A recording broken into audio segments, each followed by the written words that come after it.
పాత రూమ్‌లో నుంచి కొత్త రూమ్‌లోకి వచ్చిన తర్వాత సామానంతా సర్దుకొని ఒకరోజైతే పాలు పొంగించుకోవాలి. మంచి రోజు చూసుకొని అని జెప్పేసి అనుకున్నా నేనైతే. ఇగ పొద్దున్నే లేచి ఇంట్లో పనులన్నీ చేసుకున్నా. ఇగ మెయిన్ ఎంట్రన్స్ డోర్‌కైతే ఎదురుంగా తులసమ్మ చెట్టయితే పెట్టుకున్నా. అక్కడ ముగ్గేసుడే మర్చిపోయినా. అన్ని పనులు చేసుకున్నా గానీ అక్కడ ముగ్గేసుడయితే మర్చిపోయినా.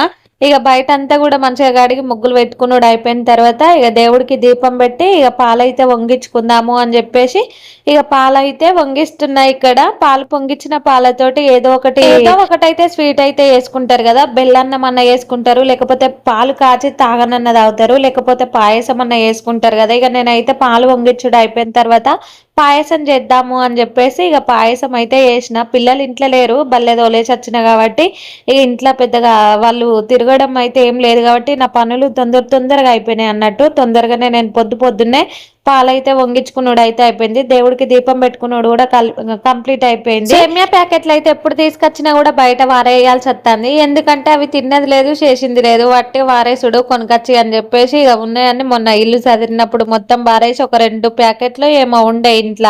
ఇగ అవి వారేసి ఇగ డేట్ అయిపోయిందని జెప్పేసి ఇగ మళ్ళీ ఇయాలనైతే దేవుడి కోసం పువ్వులు అట్లనే కొబ్బరికాయ అన్నీ కొనుకొచ్చేటప్పుడు ఇగ సేమియాల ప్యాకెట్ కూడా కొనుకొచ్చిన. పిల్లలు స్కూల్ నుంచి వచ్చిన తర్వాత ఇగ వాళ్ళకైతే పెట్టేసిన తింటున్నారు. ఆల్రెడీ చిన్నుకు దగ్గులేసింది అయినా తింటున్నాడు.